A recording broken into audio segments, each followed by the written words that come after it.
Stay Alive is a survival horror tabletop role-playing game with elements of violence, emotional trauma, biological infection, and may include other mature content or themes. Viewer discretion is advised.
Previously on Stay Alive, the survivors found themselves migrated to Silver City, Georgia, a small out of the way town following the Battle of the Cages at the Atlanta Zoo and a great loss to the number of assistants that they had along the way from the rogue Archangel operatives. The survivors making their way through that battle, ultimately finding themselves in good company at a school where another reserved bastion of survivors was doing their absolute best to make a go of surviving alone. Unfortunately, this survival was hampered by, as is the case with many groups still making a go of it, limited resources.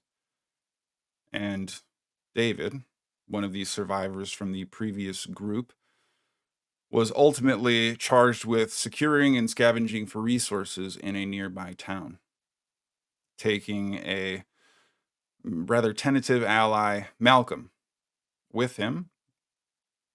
The two were getting ready and scheduled to depart the following morning. While this was taking place, Julius and Adrian were scouring the perimeter to ensure that their defenses were shored up, and with very few limited holes remaining, looking to see what they could apply to the defensive reinforcements of the surrounding area. It was while on this reconnaissance effort that they ultimately ran into an individual named Isaac, someone self declared from a group called the Third Coming, who revealed not only had he been bitten by a Zerk, but staved off the permanence of its infection, and seemed to possess a bit of a religious zealotry that put David and the rest of the survivors on edge. However, Isaac seemingly departed peacefully, only to later reappear, but on the heels of a small scale incursion of Zerk to the school, many of them donning brown robes, seemingly purposefully dressed, with Isaac lingering in the distance, watching on. The connection of the two certainly well pronounced. Finding purchase in a single shot fired off in Isaac's direction, David was able to strike this unknown assailant, but not provide a lethal wound, and was quickly overwhelmed in the entryway of the school, choosing between taking an additional shot or trying to retreat into the safety as an oncoming horde approached.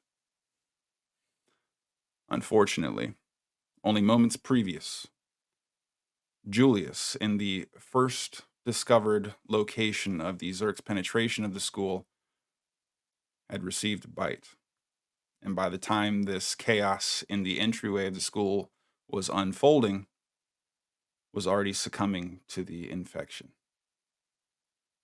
With time limited and very little in the way of hope to survive, Julius pulled the pin on one of the few remaining munitions that the survivors had access to, charged into the oncoming horde in the entryway of the school, and provided the remaining survivors with a reprieve while removing himself in the process.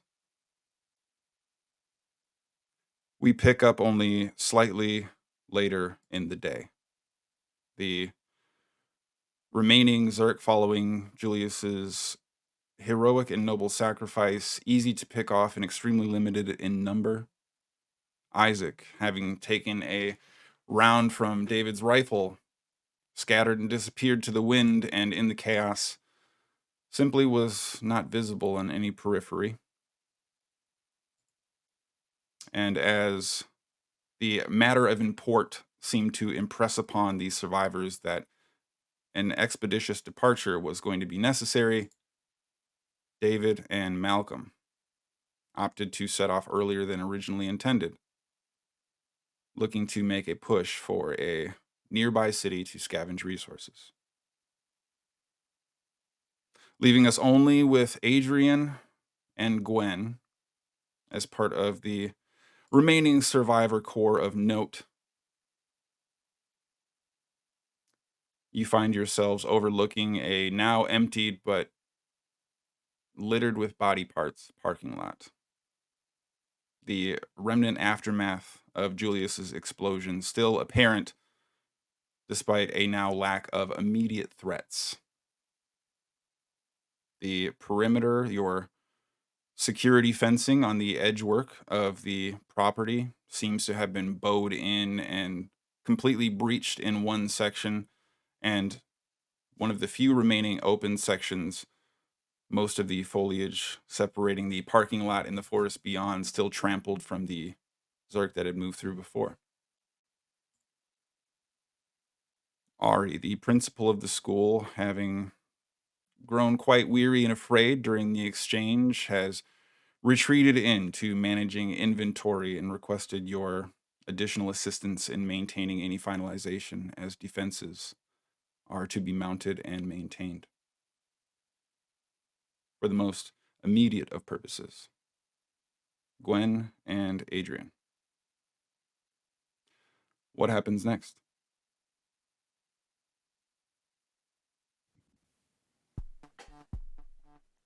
I imagine Adrian has been uncharacteristically quiet through the process of kind of trying to do the very base repair and pick up, tidy up. And I am guessing we're still kind of in the process of trying to rework our defenses as Ari has kind of directed us to do. Okay. And every so No, go ahead. I'll say it every so often. I will just stop and glance into the mess of body parts and debris.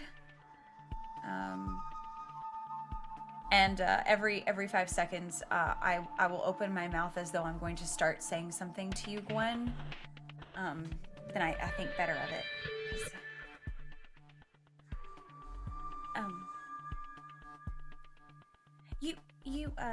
You were you're a doctor, right? Mm-hmm. Yep. So,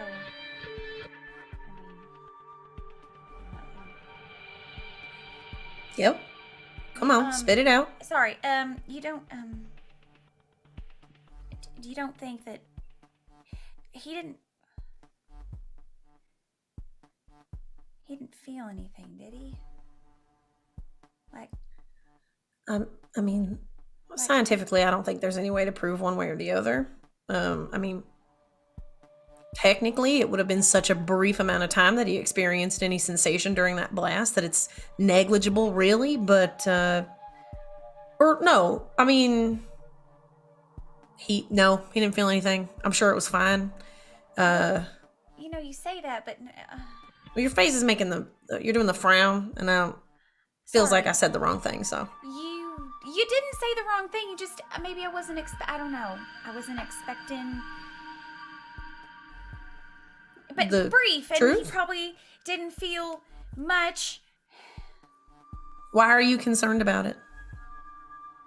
I don't know. He just sacrificed himself so that we would have a chance to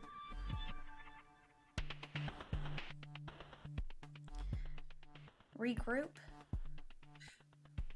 Sure. I mean, yes, that's a possible motivation. I don't think there's, again, any way to prove one way or the other. He was technically infected when he went in, so it could have been some sort of self-preservation type of thing. Anyway. Okay. But, like, he was doing it to help us, I think. Sure. Yes. That's a possible motivation that he would have had there. Yeah. It's been a while since we've lost someone like this. I'm sorry for your loss. Right? That's yeah. He was a nice guy. It's too bad, for sure. I'm not. He was a really nice guy. Yeah. He was so optimistic. But he's dead now, so we should probably put as much distance as we can between ourselves and this mess. We need to figure out who's doing what. Are you capable? Are you in a position where do you feel in your feelings? Are you able to do this with me? Or I mean, I can have feelings and still get stuff done. People some 3 to 5 days of bereavement is the norm. But so if you are not capable in this moment, it's understandable. No, I'm fine. I just. Perfect. Well, let's get started. Can I say something? I hope you don't take offense to this, but is this, I don't mean to be rude, but was this always how you talk to people at the hospital or the doctor's office or whatever? I mean, it's totally cool. You're obviously very smart and know what you're talking about. I mean, nurses typically do most of the talking. I just come in, deliver the good or bad news, and then that's my interaction. I don't. Okay, well. All right, let's do. If there's something dissatisfactory about the way I communicate with you, I'm more than happy to take that under advisement. That said, we do have more important things to do. Right, we do. I'm sorry. Yeah, let's just go. We can go do the stuff and the things. While you two are having this conversation, you find the slightly grayed hair and largely waif-like form of Benny sheepishly approaching the pair of you outside. Gwen? Sorry to bother you. Is there any chance I could just borrow you? Dan's following the attack isn't feeling very good, and we're just looking to have you maybe take a look at him quickly if you could. All right, sure. Yeah, I will awkwardly acknowledge that we're parting ways, Adrian, but I'm not going to make physical contact with you, and then I will walk away with All right. Hi, Adrian. And turning to follow you as your measured and purposeful steps immediately move from one conversation into whatever is directly in front of you, there is this similarly sheepish wave goodbye as Benny falls in step behind you, Gwen, moving into the school interior. Upon finding yourselves inside, navigating near the location where you had your meeting previously, a sort of supplemental supply room that has been outfitted with desks for what was expected to be some early administrative work that no longer is applicable or necessary.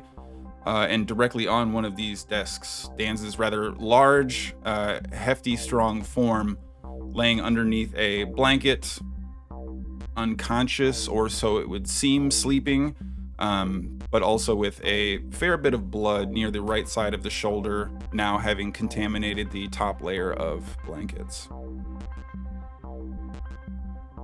Okay. I walk in with confidence and try to get a closer look. I'd like to look him over and see if I can figure out where he's at, what's going on. Make an effort to apply your first aid. Okay, I am automatically well prepared for first aid.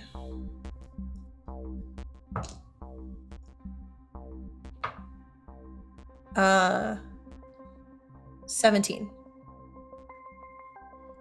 So you immediately begin your assessment, and as you peel the upper layer of blankets back, there are several oblong and semicircle indentations that indicate piercing bite marks, a large series of 4 individual scratches along the back of the shoulder, a great deal of concentrated trauma all in this localized area, and a tree trunk stemming of black veins that seem to now be creeping out from various puncture sites, most of them thickening as they grow in towards the torso, with a single one of them now moving directly up towards Danz's neck.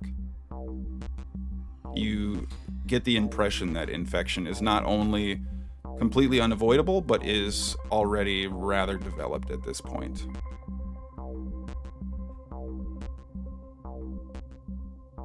Who is in this room with me again besides Benny? Is Ari in here, or? Benny is waiting at the door, almost with a bit of a peek and look kind of approach at the edge of the door frame. Not particularly interested in seemingly investing in the space as much as charged with being there, and he is for the time being. I will. Is he going to be okay? You need to fetch Ari immediately, please. Whatever supplies I have in my room or in the infirmary, bring those as well. Just bring everything that you can find. And be quick. Go. Quickly. Yeah. And begins scurrying off into the hallway with a pitter-patter of quick slaps that see him disappear beyond the door frame.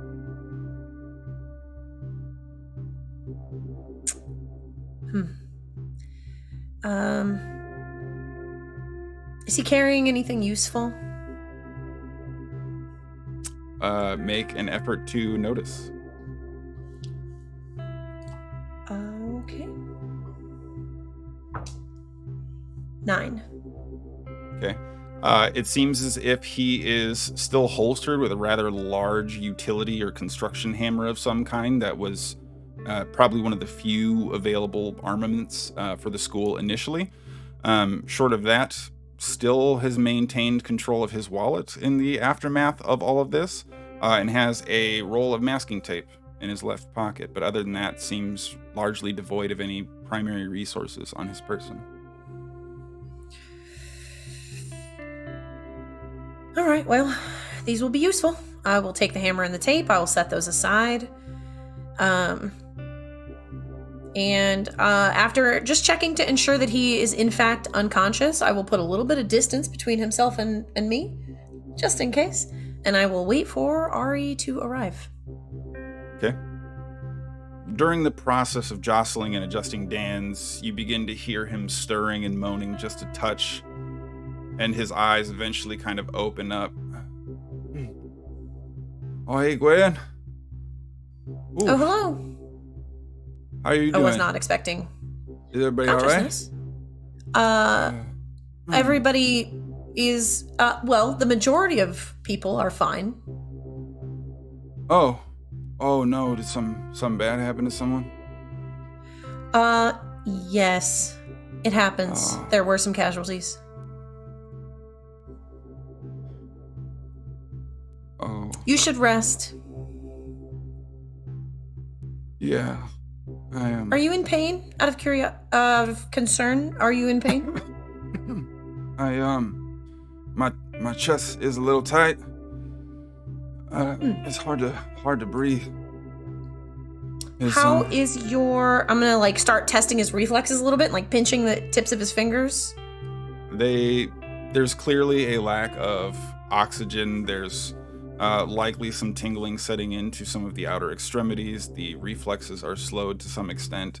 The body is in the process of beginning to contract in sort of a last-ditch effort to keep vital organs alive, and he's probably in late stage shutdown for a lot of his bodily functions.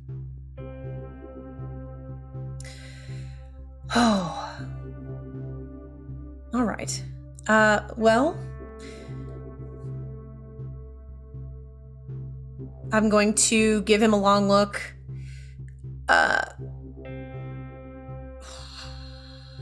How would David do this? Dan's. How would David do what? What's going on, Gwen? I need you to relax. I'm going to. I'm not going anywhere. Sure. Yes. I'm going to do everything I can. I am, however, going to restrain you to this table, just to be on the safe side. What do you mean? What do you mean restrain? Well, you are currently infected.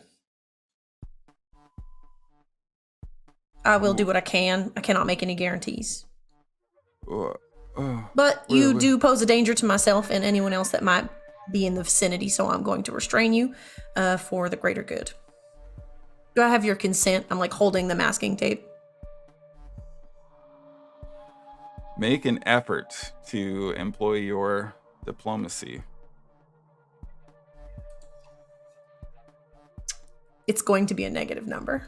Also going to be well prepared. Oh, I got well prepared for a hype train. Okay, let me try it. Let's try it. Maybe. Who knows? Okay. Hold on. Hey. Small miracles, maybe. Okay, so that's a 0. It's not negative. Sure. It's pretty good. So as you sort of strap out the tape, you hear the footsteps closing in on the barrier door as Ari, knock, knock. We can... Oh, come in. I might need your assistance, actually. And for the first time now, there's this real semblance of life from Dan's as he forcefully almost lunges upward. She's trying to take me to... What's going on? And you see he's beginning to breathe heavy and fast. There's this anxiety sort of growing. He's becoming nervous and agitated. There's this sense of detachment as he is growing more and more fearful and concerned. Oh. All right. Dan's, we have 2 choices here. I can shoot you right now, or you could lay down, be still, and see if I can do anything for you. It's unlikely, but I will try. Those are your 2 options here. And you turn to see Ari now clutching in this desperate bear hug the small first aid kit that you still had available.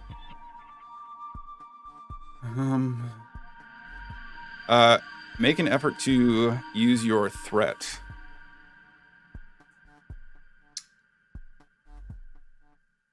Ooh, is that influence or? Yes. Okay.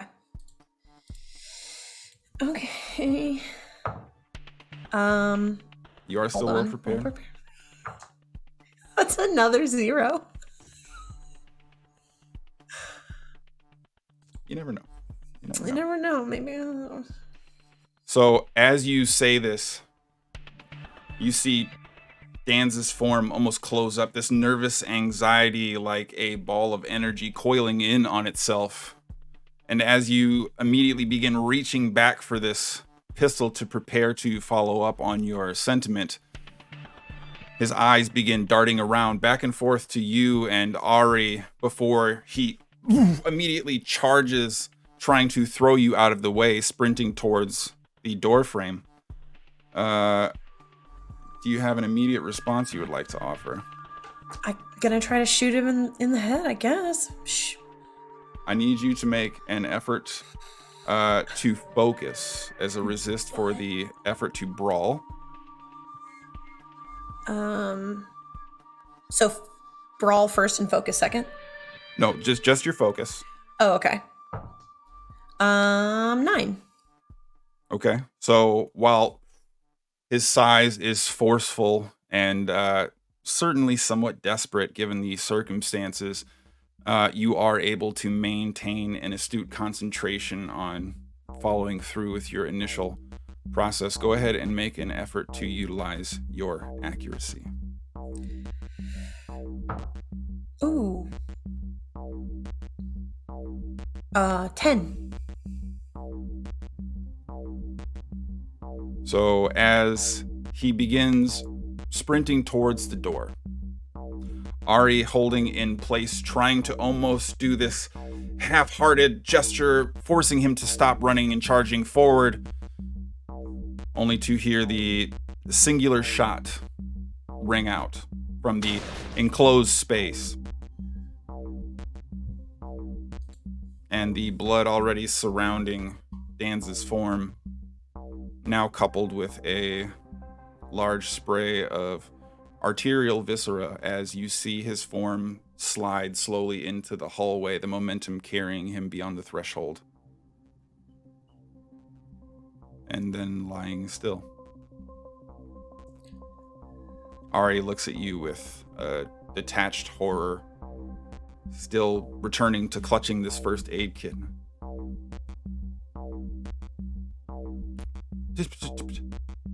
Did you... There could have been another way. The chances are slim to none. To be honest, I was just trying to be nice and offer to do something. He was gonna die either way. This is honestly less of a waste. If you think about it, we have more first aid materials to use on people who could possibly survive. So, in a no-win situation, this is as good as this was gonna get. Are you all right? Do you need to sit down? What? No. Yeah. And without looking at you now, hands over the first aid kit, this scattered daze, almost despondent in the immediate moment. Before you can even finish sort of reaching out to take it from her, you see it leave her fingers as she turns around silently and begins to move into the hallway beyond. I'm sorry for your loss. Take your time. Who's in charge of cleaning this up, by the way? Benny, at this point, peeks back around, having retreated to the safety of the hallway during the initial tension of the conversation. What happened here? Very simple case of infection. Simple? Well, there was a modicum of resistance there towards the end, but that's to be expected, especially as you begin to lose your faculties. So the outcome is not a complete surprise. A modicum? Okay. Oh, all right. Yes, of course. I can help. I'll get Fiona and, we can try to... I'll just... And he too slowly, almost a rolling tactical disappearance on the edge of the door frame, disappearing into the hallway as well, leaving you now with the silhouetted form of the doorway. Danz's body, a desk largely covered in blood, and a floor with scattered blankets, now the only immediate company you find yourself with. That's too bad. I will collect the tape and the hammer and I will go. Okay. Adrian, as you are now left alone on the exterior of the school, evening beginning to settle in and move towards something that kind of loosely resembles a quiet evening for the most part. there's something to be said for the body parts and scattered mess that is now still behind you, but you otherwise find yourself completely alone. David and Malcolm having departed some hours back. The walkie-talkie that Malcolm left with you before your departure, now keying up and on for a brief moment. Hey, Addie, you there? Hey. Oh, hey. Hi. Hey, Malcolm? yeah, just wanted to let you know, we've already made it a few miles out. Got to the town. We're scoping things out before we move in. How's everything back there? Kind of messy. But we're handling stuff. We're trying to get the defenses back up until y'all get back. So just make sure you're staying safe out there. Sure. Yeah. Just take care of everyone while you're there. Sure. I can do that. Yeah. I can do that. Yeah, I'm gonna go ahead and save the battery and All right. turn the walkie off, but keep yours charged up. Me and David will be moving come nightfall. All right. Be careful and let me know if you need anything or if you find anything. Yeah, just let Gwen know that we're both doing all right. So. Okay, I can do that. Sure. Okay, As careful. you are keying the microphone up, the last sort of trailing essence of Malcolm's communication is interrupted. A shot coming from the interior of the school. Oh no. I'm gonna holster the radio however I can, and I'm gonna start running inside. I'm gonna try to just... What's going on? I'm trying to figure out where the sound's coming from. I'll just start running around until I get a sense of... As you enter the entryway, the middle section of the school, Ari crosses your viewpoint and looking up at you while you kind of burst in with this erratic sense of urgency, she looks at you, doesn't say anything, and continues sort of walking at this measured pace down the rest of the hallway. As you look the opposite direction, you see Benny tied up against the wall, beginning to move, and Danz's body now halfway extended out into the hallway. What happened? I'll start walking, then I'll stop, and I'll like turn back towards Ari, and then I'll turn back around again. And what happened? What? And I'll start looking between Benny, and I'm guessing I'll see Gwen if I get close enough. Just finishing stowing away masking tape and a hammer, and collecting some of the rudiment supplies having spilled out of a first aid kit. Gwen now standing upright, beginning to move towards the doorway. Both of you standing at opposite ends of Dance's form on the ground.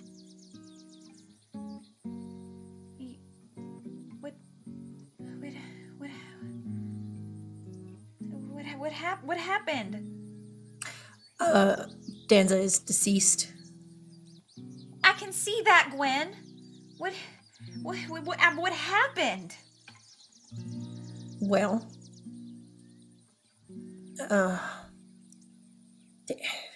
Yeah. it's really hard to not just deliver. People are getting a little prickly today, but I feel like it's fairly straightforward. Danza was infected. Chance of survival, virtually none. So, I was trying to be mindful of people's feelings. I told him, you're probably gonna die, but I'll try to do something about it. He got upset, he became a threat, and I neutralized the threat. Oh. And that's what you see before you. It's a little cold. Okay. Did you I tell him don't like know that? him as well as I knew Julius, so I'm Oh. digging deep here. But Oh. Well. I believe Benny is going to clean this up, so Oh. hopefully very soon it will no longer be an issue. I'm sorry. I'm gonna look at Benny. Does Benny look like Benny's ready to clean this up? Benny has since moved further down the hallway, seeming to try and locate some sort of janitorial supplies or procure Fiona's assistance in the process. Okay. Well.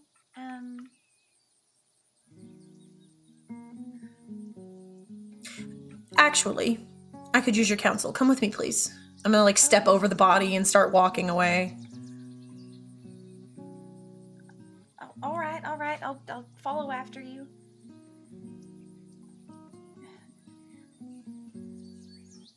Is he really infected? Like, Yes. I mean, I would have liked to have had like a word or like say goodbye or something, maybe. To what end? No, just one last chance to say goodbye. Sure. I can understand that. The thing is, the benefit does not outweigh the risk in that scenario, given that he would going to turn at any moment. Well, sure. So allowing visitors seems sure, unwise. Right. All right. You said that you needed my counsel? Yes. So,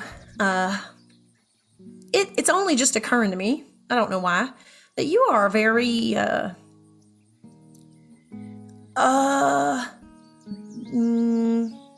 empathetic, which people lack. So, you. I think that in David's absence, Okay. we're just getting to know each other. You can hang around me and you can help me understand these people a little bit better. I would like to help, ultimately. Okay. It's difficult when people don't understand the language that you're trying to speak. But I don't know if it's that they don't understand the language as much as the way you use the language sometimes. that doesn't make any sense. All right. Well, sure. I can definitely try to do that. It might be of benefit, and we can get to know each other. That's a secondary benefit, certainly. But yes, sure. It's a benefit, though. You don't have to add the secondary in there. Tip number 1. Noted. Oh, by the way, I heard from Malcolm. They're about a mile out. They just reached the town. They're gonna start looking around. And he wanted me to make sure that you knew that they're both fine. They're both safe. I told him to be careful like 7 times, so hopefully it sticks. Yes, hopefully so. Anyway, I'm going to retire. Have a good evening. Oh, do you want? Okay, all right. Good No, night. that's the end of this interaction. That's today. the end. Okay. Oh, Tomorrow. We'll do some more tomorrow. tomorrow we'll do. Good night. Okay, bye. After a long and tumultuous day, more stressful for some than others, it would definitely seem. Night begins to fall after a rather slow afternoon, sought with its own challenges and problems that arose in the school interior. But Gwen and Adrian, are you looking to do anything before finding rest for yourselves? I just want to have a quick conversation with Ari. Like, it's one of those conversations where Ari might already be asleep, but I'm just like, hey, can I borrow you for... I just need to ask you, like, a question real quick. Sure. You find her probably well in excess of what would have been expected for the time to take to accomplish it. In the inventory room, going through what must be her second or third count of the limited resources you yet have remaining. This mechanical shifting, this robotic calculation, checking things off, casually looking, but almost on autopilot as you see her navigating in between shelves, walking by the room where your items and resources are stored. Ari, if you count it again, it's not going to change the number. Trust me. No. No, I know. Think of it as an apocalyptic version of counting sheep, maybe. Well, usually you count sheep while you're like laying down and trying to go to sleep, and this does not seem very restful. But to each their own. Couldn't Uh, really get to sleep, but oh, what? How are you, Adrian? Are you well? yeah, I'm peachy. You know, just people and life and Zerk and yeah, everything's Yes, great. Um, I know. I know we were hoping that Malcolm and David are going to be able to bring something back, and I know we're yes, starting to shore up defenses, but I'm a little worried that Isaac fella's going to come back, yes, and yes. Well, we may not even be safe from our own, apparently. what do you mean? This this circumstance, Adrian, it's wages a war of attrition on your soul. And some people, when subjected to enough trauma, the soul must guard itself and shut down to avoid further attack.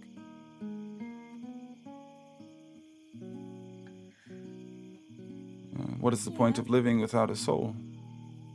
well, just because you gotta protect it doesn't mean it's not there. Quite, quite right. Much, much like these, these beans. And quickly shifts focus to these shelves. Counts a few more without saying any additional words before setting her clipboard down. Adrian, Yeah. are you afraid of what could happen to you? Are you afraid?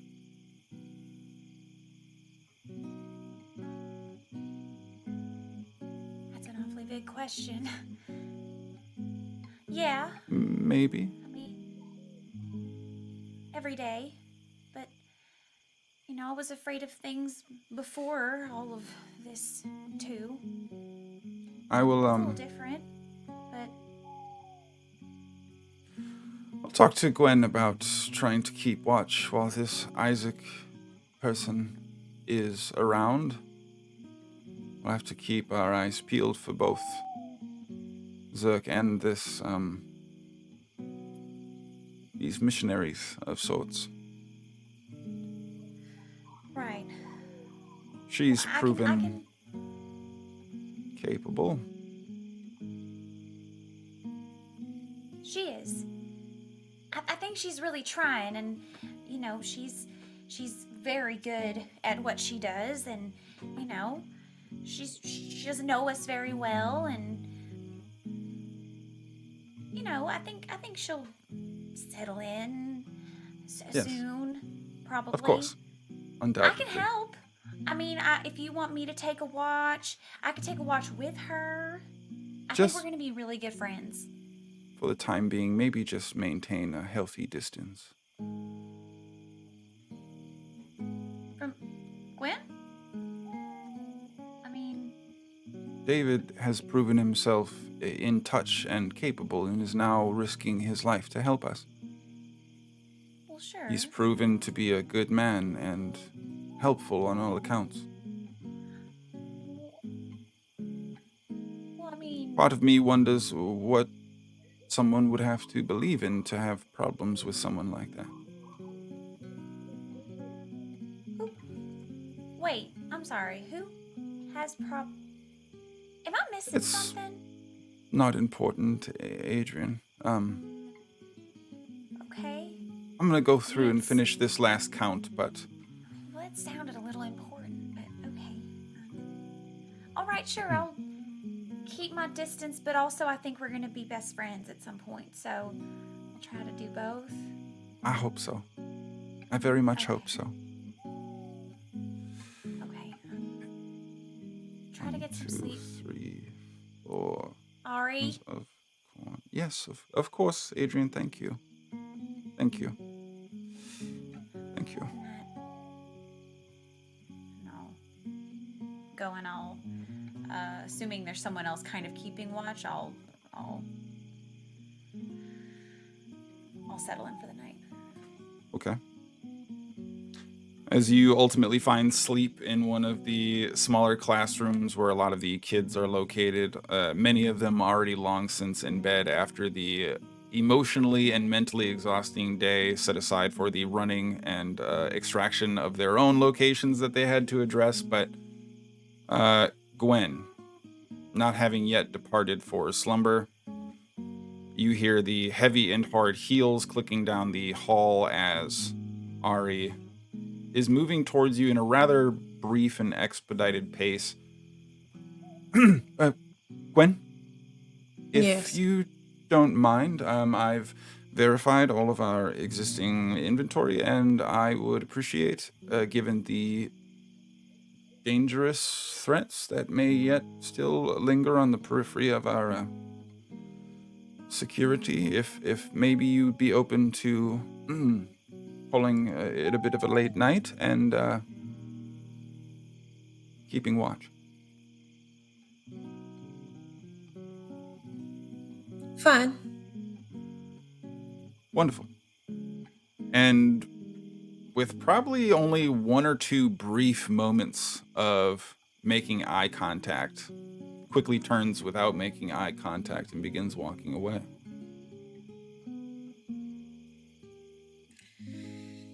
All right. I will go post up. I assume we would know where the watches are being kept. So I will go wherever that was established earlier. I will go find wherever I'm supposed to be.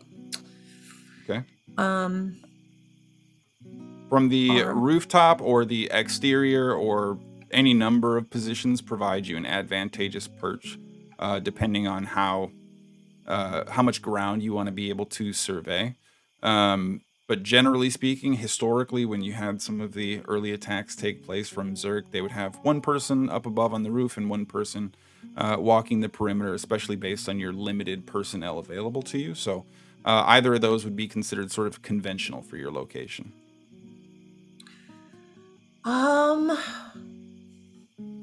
Okay. I will I'll probably post up on the roof because I want to keep working on making sutures basically. So I've been dismantling fiber, like shoelaces and whatever things I can find and trying to make it into something that I can actually use. So I'll keep working on that on the roof and keep an eye out.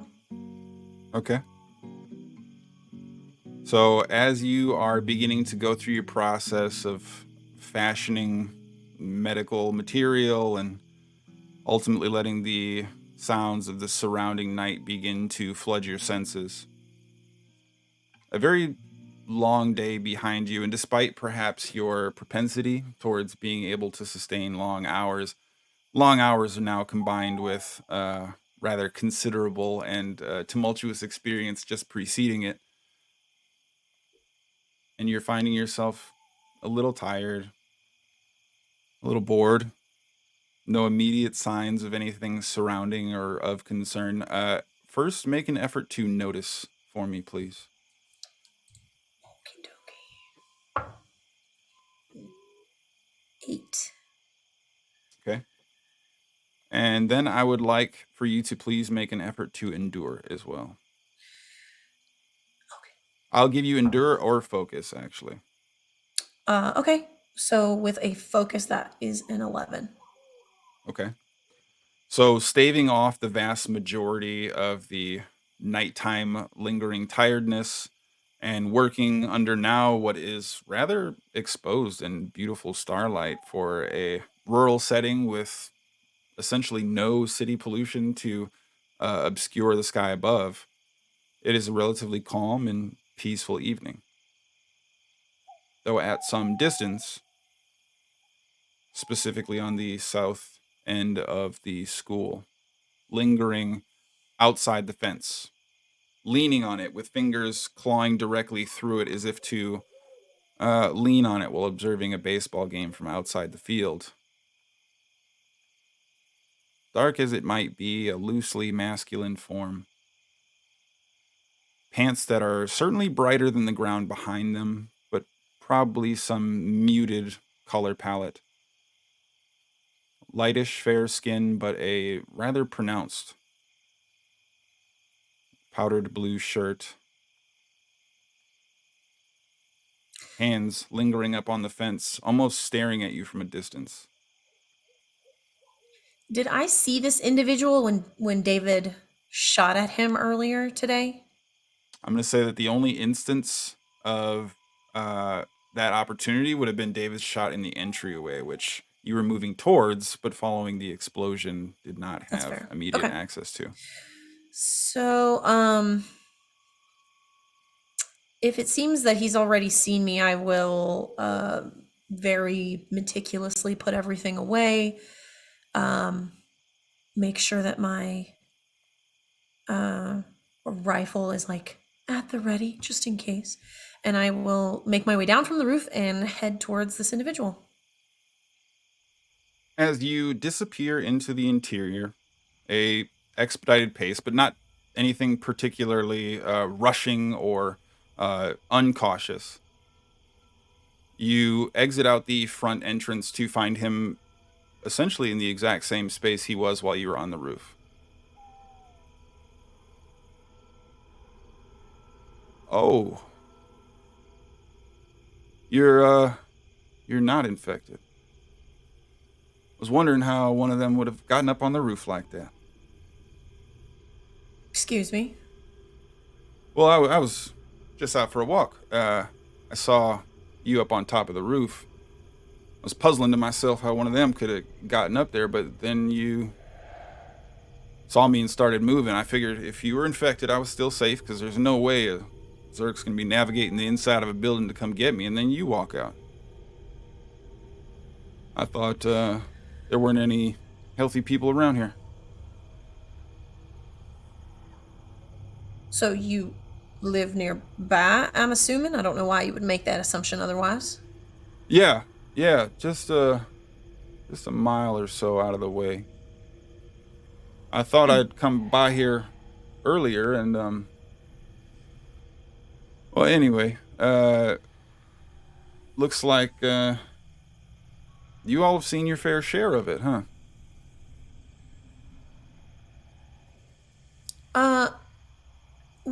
What beat am I getting on this? What? Because in Gwen's head, she's like, "Why did you walk in the middle of the night by yourself to come look at the like? What is happening with this guy?" So how do I? Can I get a beat on him? To apply your sociology. Oh, 5.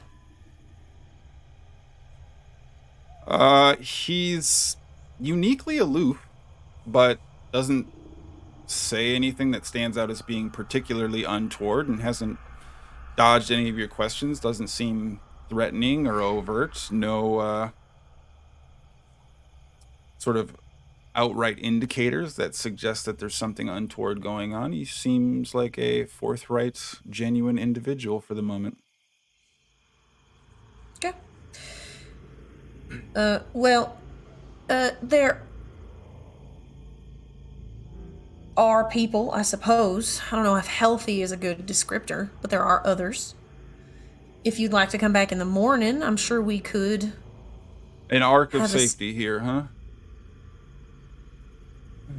Excuse me? What did you just say? What happened here earlier? The mess behind you there? What do you think caused that? Is it the chaos of the universe?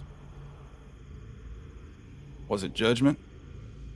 I think it's probably that there were a lot of infected Zerk in this area, and there was a detonation, a large explosive that went off, which caused a tremendous amount of damage, which you can see the residual effects of. So we don't have to go so large as the universe, I don't think. The universe is small. Fits inside of you right here.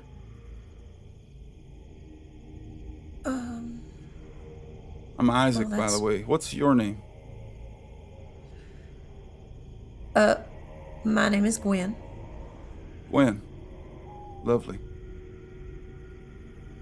You see, as it happens, I think what's happening to all of us right now, in some way that's difficult to make sense of, it's a gift.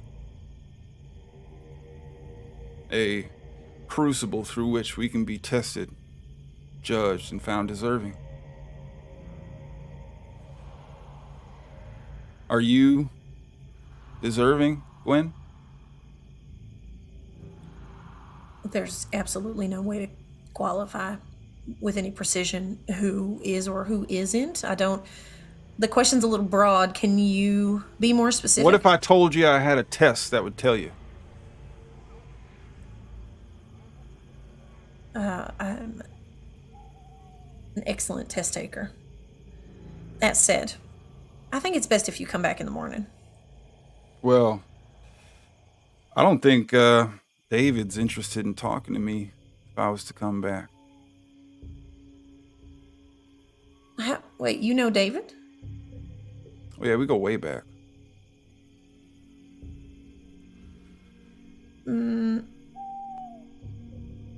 How far I back came here is way back? looking to talk to him, actually. Probably the better part of a day now. Oh. But me and David are kindred souls, you see. Tied to the ether of eternity, I'm sure of it. And I'm worried about him. All right, well, this feeling that I'm experiencing right now is discomfort. I've identified that correctly now. So I think it would be best if you come back tomorrow. We are hoping to see David very soon. Maybe you can speak to him about your concerns then. Maybe I can ensure that he is surrounded by righteous company. Maybe that is a way that we can save our poor dear David's soul. If there is anybody that I know that does not need their soul to be saved, if there is such a thing, science does not back that up. It's David. I'm not worried about him. A non-believer.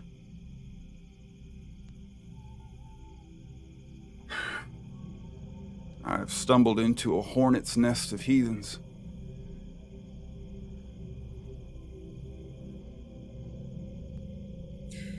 I thought at first perhaps David was my mission, the opposition and challenge I must overcome.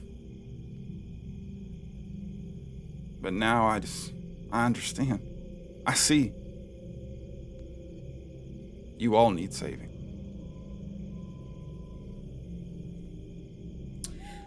Right. This isn't really my specialty. I don't do psychiatry consultations, so I don't understand what you're going through. But again, if you would like to come back in the morning. Gwen, I would like for you to please roll a d4. 1, 2. What does that mean?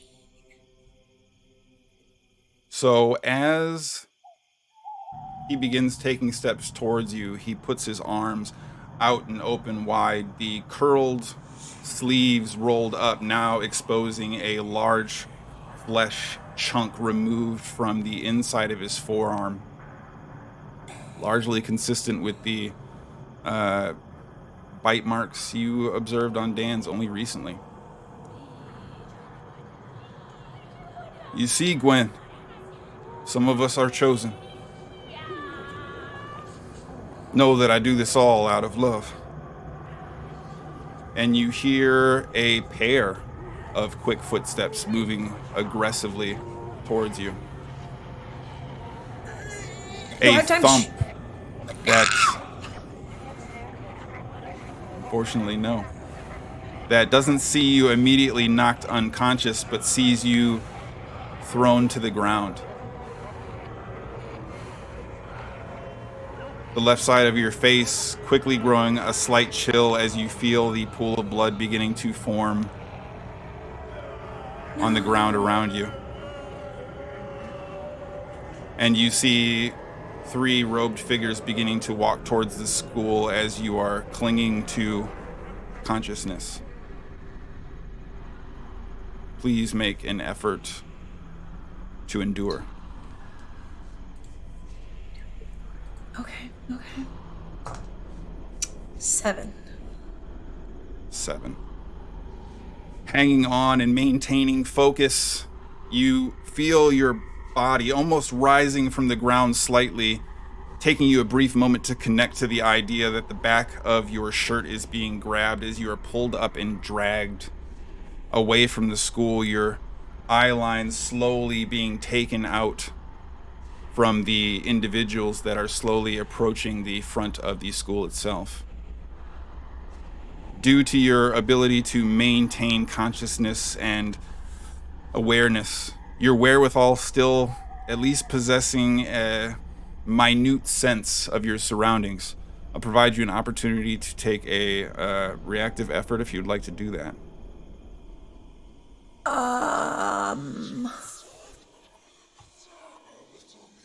Okay, well, this seems bad. I would like to...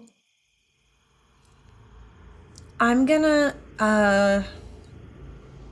if I'm still sprawled out on the ground, I think the only thing in this moment I'm gonna try to do is warn the people inside of the schools. So if do I still have my weapon? Do I have time to use it if I still have it? I would love to try to roll over and fire a shot, like, over the school to try to get attention. Make an effort to focus in a desperate situation. Oh. Okay.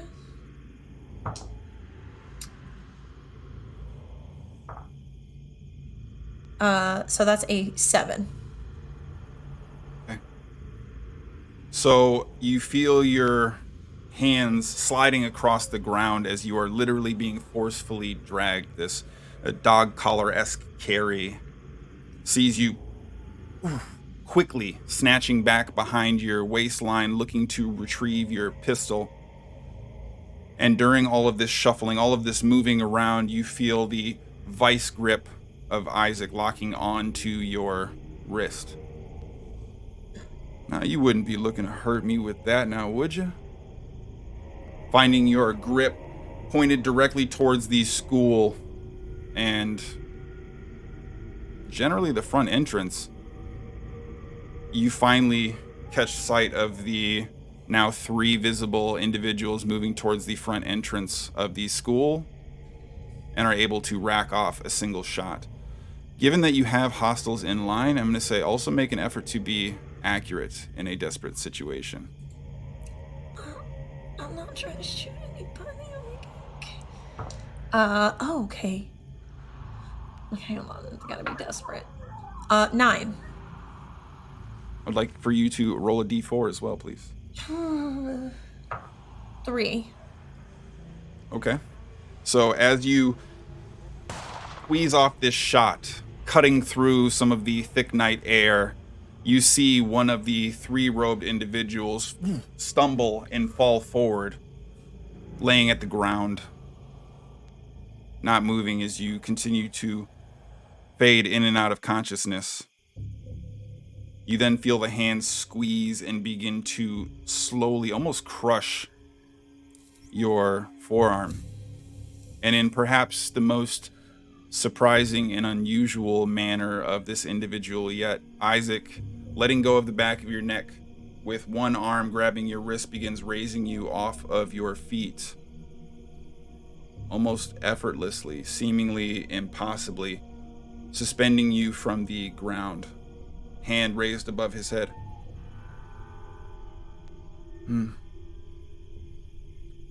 His strongest challenges to his bravest warriors. And this blackjack of a club quickly swinging across the side of your face sees you racked yet again. Please roll a d4. 3.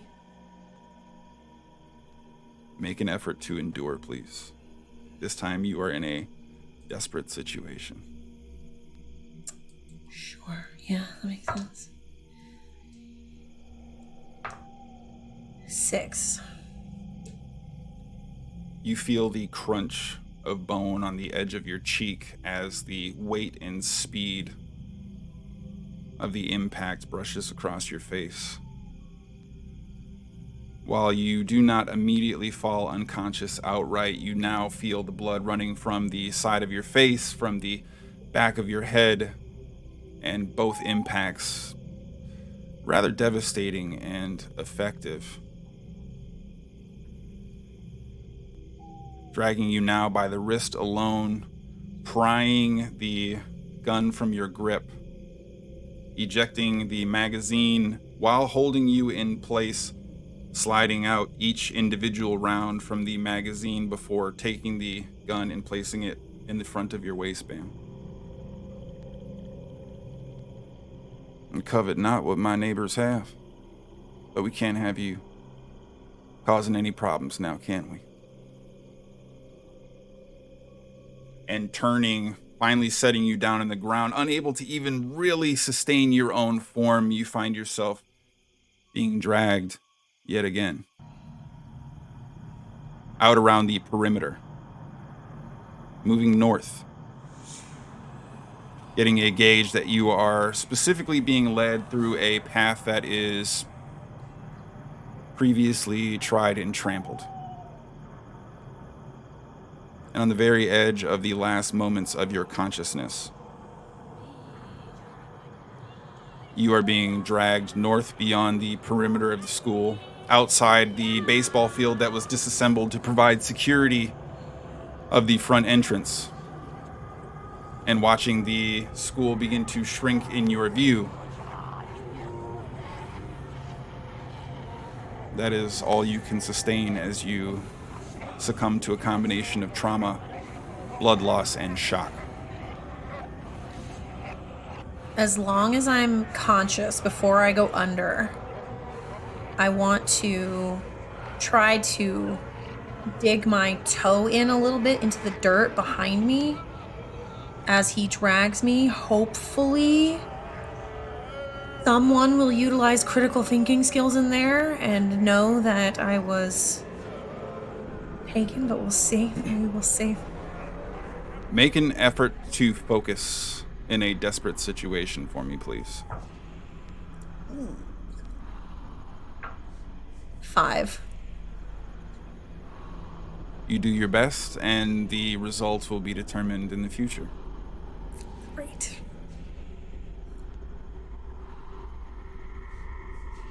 Mage. Following your escape and your arrival at the nearby location where you had heard the assault was taking place. Moving in through one of the perimetered edges and finding yourself for the first time now set apart from your previous captors. It is a shot that rings out from the front of the school that draws your attention to something perhaps not being as relaxed or quiet as you had hoped. Adrian, just on the edge of sleep, you too are roused by a distant gunshot from the front of the school. What would the two of you like to do? I'm gonna groggily get my revolver and I'm gonna roll out of bed and I'm gonna start kind of going towards where the front of the school would be, trying to catch if there's anybody else on the way. Okay. And Mage, what are you doing? Heading to school anyway, so might as well go and try to rescue their asses. Okay. I'll have both of you make an effort to notice for me, please.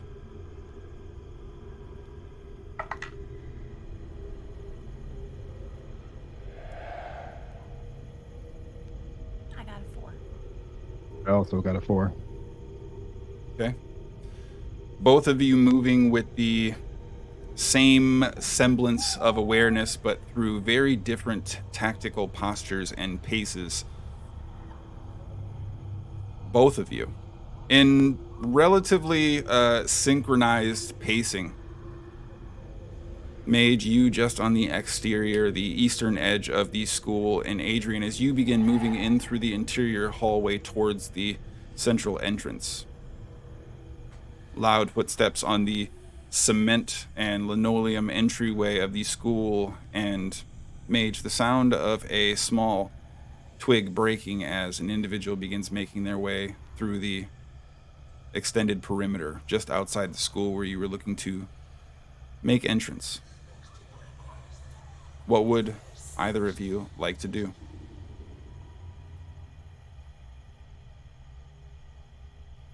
Go check out where that twig broke as gracefully as I can. And Adrian?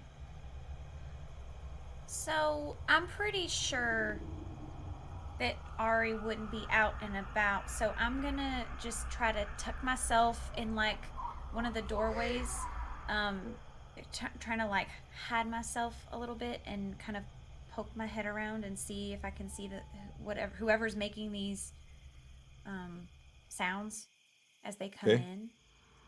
Mage, please make an effort to utilize your deft.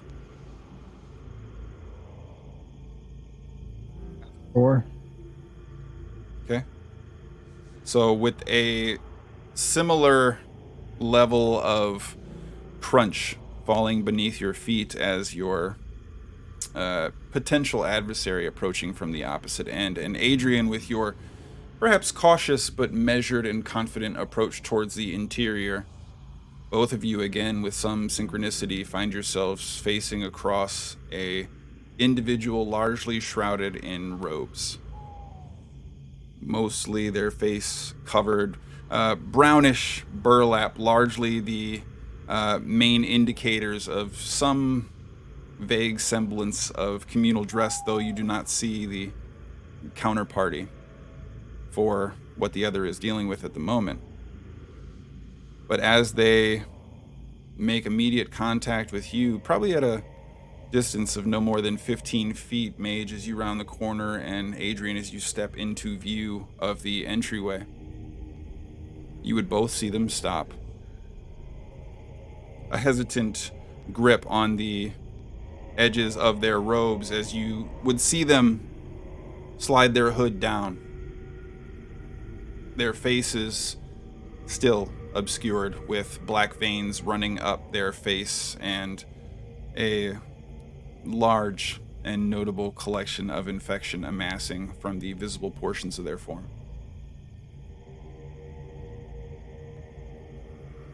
Only one thing you can do at that point. Magic missile. I'll knock one and let Adrian, it fly. What would you like to do? My revolver is still very much in my hand and it is ready to go. But I'm not taking any steps forward. Hey. Mage, make an effort to be accurate, please. Adrian, the individual standing opposite you, doesn't say anything in response for at least a brief moment before you see them raise their hands up. The loose, cheap fabric of the burlappy robes sliding down their forearms as they begin to take slow and measured steps forward with their hands up and open and a massive exposed trauma wound on the inside of their forearm. Stepping close enough to at least be illuminated by some small amount of the interior light that you have access to. Appears to be a young 20-something female woman, blonde of hair and relatively average in build for the most part. But you do see now the extremely pale skin is cut and divided by these black veins that are running and extending up along her face. Are you among the chosen?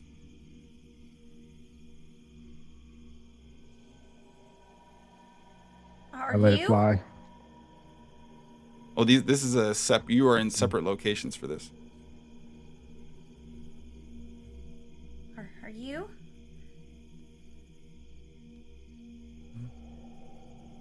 Still have faith. Oh. You doing all right there? You look a little rough. Purging doubt is a difficult process. Oh, is that what you're doing? How is that? What is that process? Are you Maybe we among the chosen? That's it's a good conversation for the outside times. Let's go outside maybe. You see her drop her hands, almost as if it was taking a great deal of effort for her to hold them up. And she stops and stares at you with her hand on each side of her body. Are you not ready to be tested? Oh, sweetheart, I've been tested quite a bit today, so I'm not really interested in any more exams. So move along outside, please. Isaac warned us of heathens. I will not fail my test. Please. And she go begins out. charging directly at you. A fire. Make an effort to be accurate. Mage, what was your accuracy effort? 13.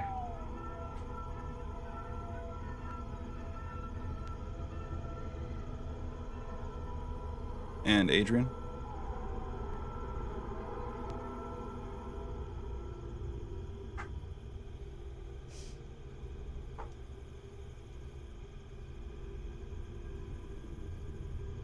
Mage, as you quickly knock back an arrow, let it loose, the individual on their first half a step forward, as you see the hands raise, immediately goes stiff. The silhouette of their horizontal form laying on the ground, now cut in dimension only by the arrow sticking directly out of the front of their face. Adrian, on the other hand, please roll a d4.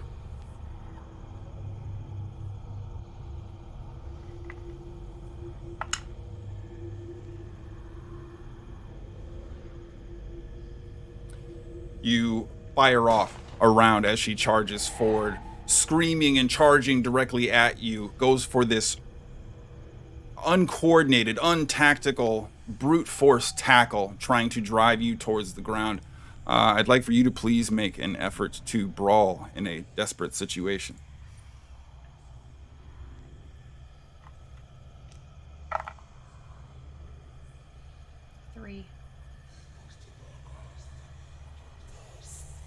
Okay.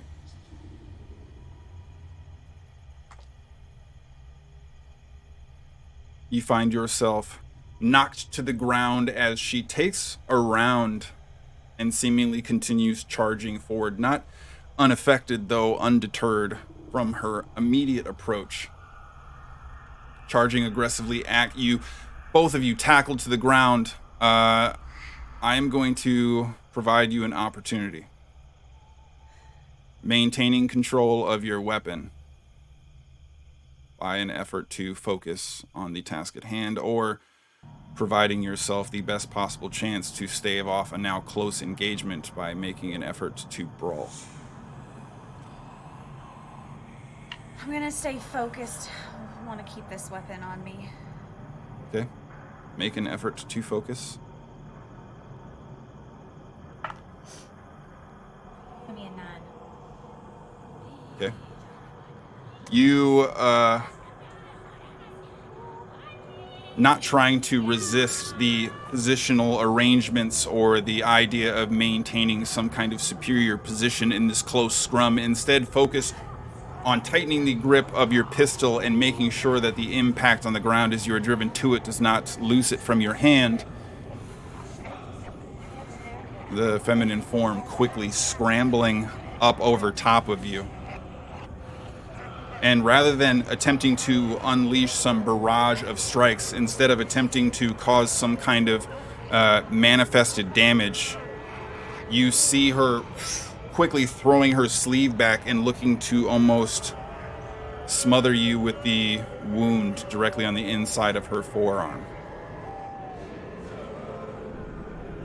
Having maintained grip and specifically looking to have avoided or otherwise abandoned the idea of going toe-to-toe in a physical sense, I'd like for you to make an effort to be accurate in a desperate situation.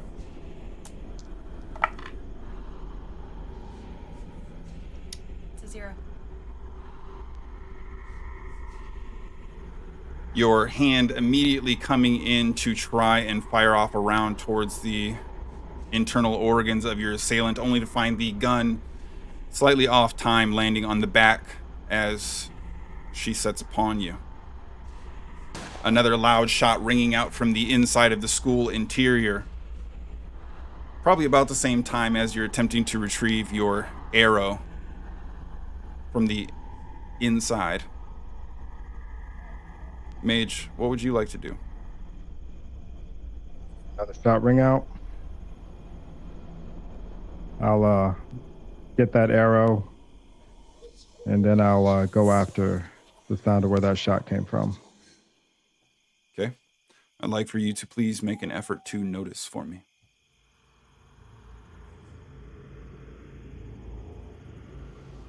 Three. Very echoey. It is.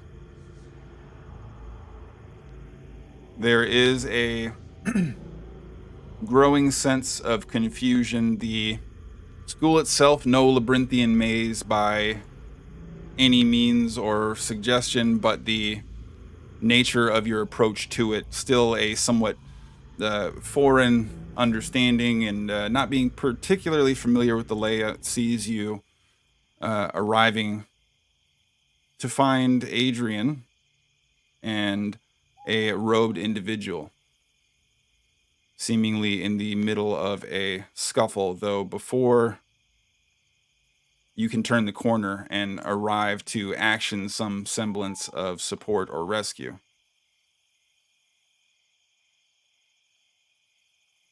Adrian, I would like for you to please make an effort to endure.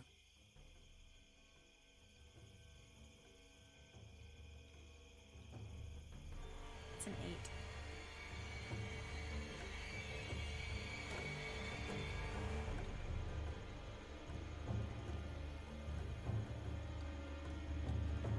The front of your face smothered and covered by this exposed wound, the long untreated nature of it, both apparent in a tactile sense and the matching odor, the texture.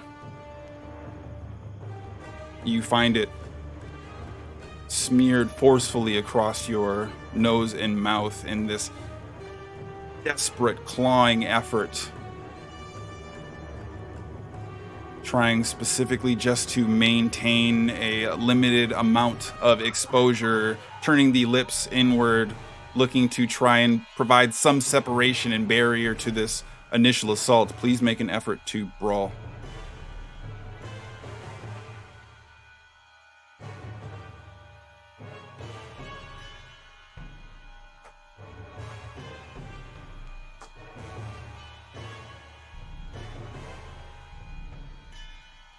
You are able to pry her back, forcing her off of your form, standing upright for the briefest of moments.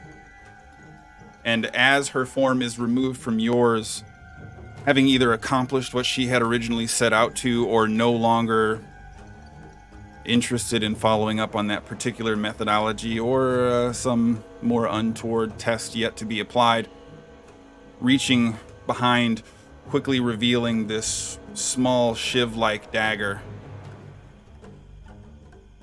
providing you this brief moment to react as she is seemingly in the process of looking to fall forward again. What would you like to do, Adrian?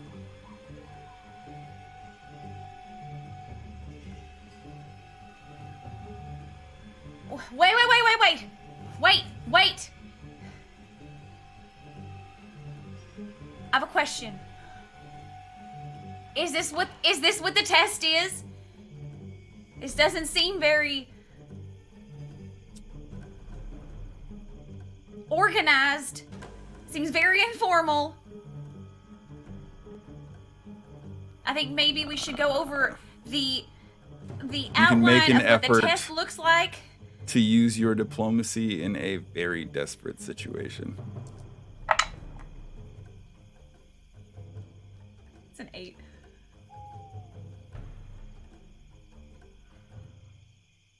Her form is crazed, a desperate fury burning behind the eyes. The idea of communication or any semblance of moment of pause, any consideration for the external seems almost a impossible concept, and you quickly learn that it is.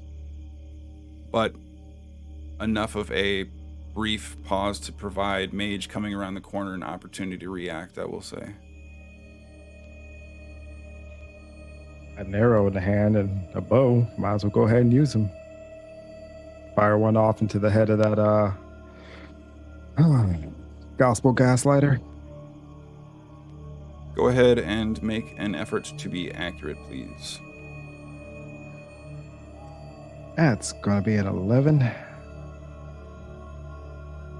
Roll a d4. Chris.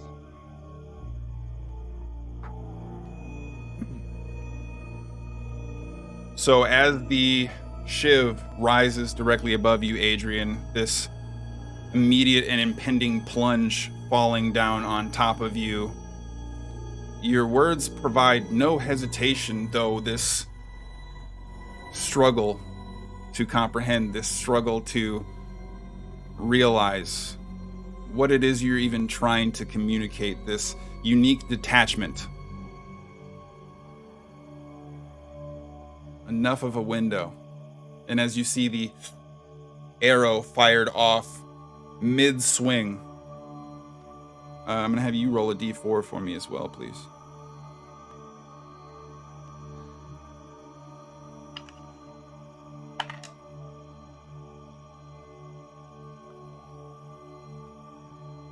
Mage, you watch as the arrow enters in through the back of the neck, seemingly sliding up and beyond somewhere, lodging itself into the cranium.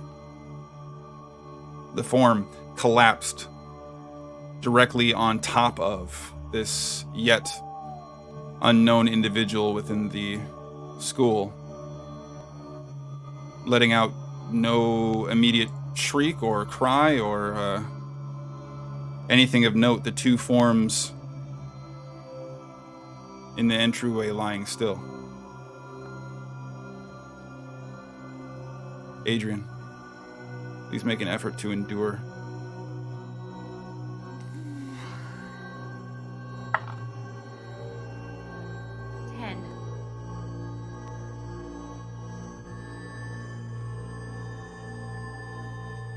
Mage, as you work your way forward, slowly and cautiously into the 10 more feet that separates you, the pair of forms begins moving as you see Adrian's face.